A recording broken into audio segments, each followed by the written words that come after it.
This time I'm gonna discuss yung data center services na i-offer ng iGov project. Well, it's infrastructure siya. Pero there are a lot of services that will be running on the data center. So it would be nice if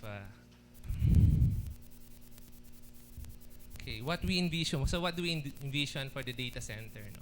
There are going to be two sites. One is in Manila, that's NCC, and another one in Cebu, that's the Telok NTP facility. Initially, though, the applications that we've identified are email, yung government-wide email system, yung payment gateway. This is yung eBayad, www.gov.ph, and then like I said, it's a service, and we're going co-location. Initially, NPS is yung National Payment System. They are payroll. Sorry, NAI and NCC are developing for the entire. My main proponent nito is the DBM. So sila yung they're the ones we are talking to in regards to this with regards to these two projects. So aside from itong mga co-location, like I said, may email, PKI, tatakbo dyan, VoIP, government portal, yung eBayad, and then yung hindi ko na-mention kanina, yung video conferencing. But this is not really, yung video conferencing and VoIP, these are not actually stored essentially dun sa data center, but more like a network service that's available to anyone, even without the data center. Okay. Okay. Data will be stored in the cloud. Okay, meron naman tayong bagong term na matututunan. So, it will be stored in the cloud, but not this type of cloud. Okay, baka isipin nyo, Cumulus Cloud or Nimbus Cloud. It's not. It's this other cloud I'm talking about. Okay, so, mahilig ako magturo. This cloud is you're probably familiar with yung Gmail, Google Cloud, no? You've heard of that. And what that basically means is yung email nyo, yung Google Documents nyo, yung profile nyo, it's somewhere out there on the internet and you don't know where it is. It's a cloud, that's what they say, it's a cloud. Here in the iGov project, we have a similar concept. It's also in the cloud, but it's a private cloud. It's a government-owned private cloud. Difference with the Google Cloud, with this cloud, is that we have full control of the cloud. So alam natin saan pumupunta yung cloud. East, west, north, south. Yeah. Just like, no, just kidding. Okay. Okay. Ano yung meron sa cloud na to? It's simple, no? It consists of 3 layers. At the bottom part, we have yung blade servers. Technically, hindi kailangan blade servers yan. Any server, for that matter, can form yung base part ng cloud. It's just that for now, we've identified na our solution would be better if we use blades instead. Because for one, mas makakatipid tayo sa power since we can pack in more cores, more memory in a smaller chassis than buying a lot of rack mount servers. Pangalawa, mas makakatipid tayo sa space. We have more power, we have more computing power, we have more memory in such a small space. So, mas madali. And besides, since blades na po siya, homogeneous, mas madali siyang i-maintain kaysa having discrete rack mount servers. Okay. And then running on the blade servers, we have a virtualization platform. For the virtualization platform, kita nyo, it's government email will be running on this virtualization platform. Yung virtualization platform will allow us to maintain the whole system in such a way na unified yung management namin. So kita nyo, it's just one block virtualization platform. But in reality, we're gonna split that off. One that's running open source software, and then the other running yung commercial software, not necessarily proprietary. So when I talk about commercial software, in this case, I'm talking about yung Red Hat, mga Linux-based or Unix-based na may bayad. Why are we doing that?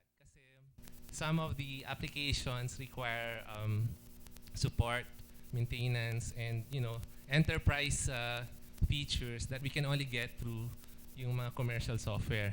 Okay, na hindi natin entertain yung right? So that's why we're gonna split that off. We're gonna use another virtualization. This one will host our applications like web hosting and data. We're gonna save a lot of money. Really, we're gonna implementation is so cheap. Ang parang this one, the hardware platform are the actual applications, government email, yung government ni Jonathan Cuevas, yung PC computer, even Windows should be this system because this virtualization platform allows you to run systems. Hindi lang po Linux or Unix, even Windows. So don't be turned off porket sinabi ko din yung Windows.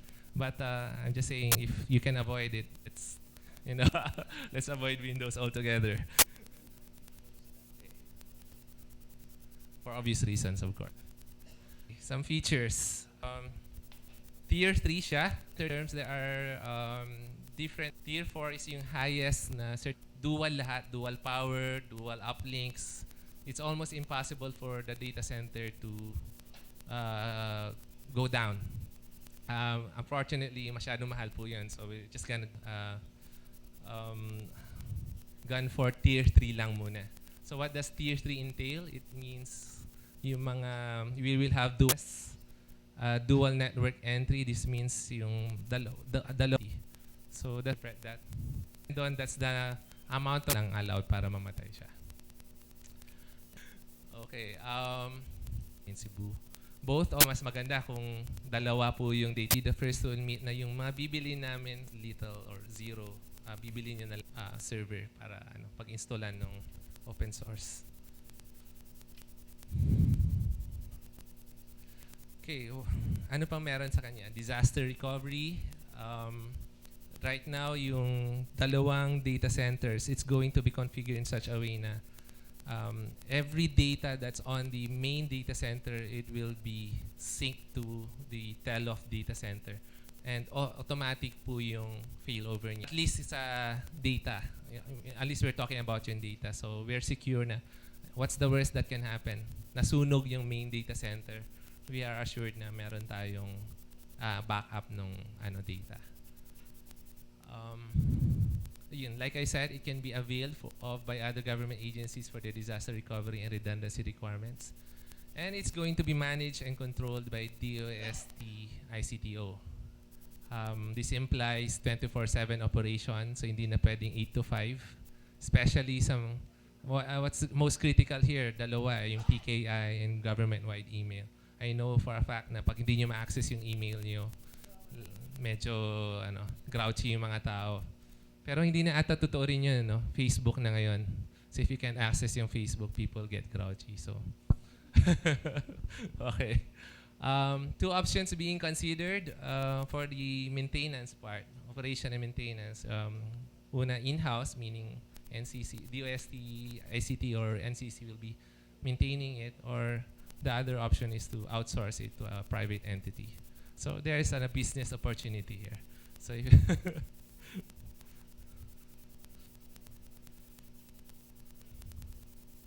okay, in terms of physical security, the standard systems will be included there, like biometrics, yung fingerprint scanning, what else is there? CCTV para to make sure na nakikita ko sino pumapasok, and fire protection suppression systems. This last point here, we are also encouraging people, especially those who have their own data centers, to peer with us. We know that you have a lot of content. We know that you have a lot of service that you can share, and if we can peer through yung other project namin, which is yung page OpenIX, it would be to the best of yung, let's say, yung Filipino people if we can do that, because we can integrate. Even if hindi na po tayo consolidated na iisang data center, the fact that all these data centers, all these government data centers are peered to each other will actually improve yung delivery ng online services natin.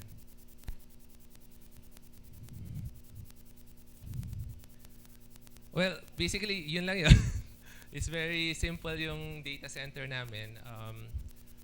I mentioned yung, in summary, a lot of services we're offering. If para lang sa inyo, I think yung benefit nito sa inyo is yung co-location part lang.